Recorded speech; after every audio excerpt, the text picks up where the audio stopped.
Now, we haven't had an execution in California for 13 years. Does this whole thing surprise you, Phil? Not so much what he did, but the manner in which he did it. For 3 times in the past 5 years, California voters have reaffirmed the death penalty. And if anything, they said they want it sped up. Well, today, Governor Newsom hit the brakes on all of that for the next 4, maybe even 8 years.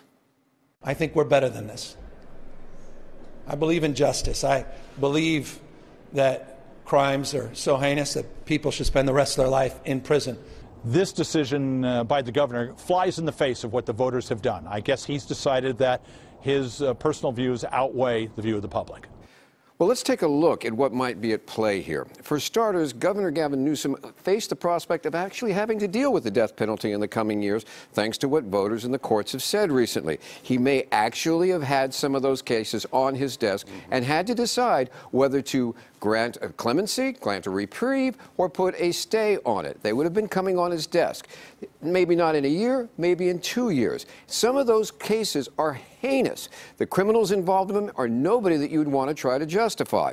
So what the governor has done is wrap them all together, put it in a principal matter, and set it off to the side, saying that we feel that it's inequitable, that it's unfair, and that we are going to revisit it. Now, let's hear what we have to say on that issue as far as we go as empathy for the victims of the crimes.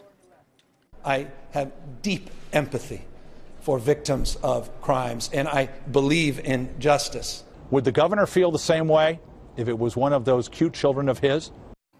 And that is the emotional side of it, and I think that is what you're going to be hearing on the streets a lot. I think on a personal level, and everybody's different, it's a moral compass for people, you know. Can I live with the death penalty or not? And a lot of people, including the governor, say no. That's right. I don't want it. But he also wants to say it once. He doesn't want to have to say it again and again and again for the next 4 years. You're right. Thanks, Phil. We put together a gallery of the notable Northern California inmates currently on death row. It's on our website, KPIX.com.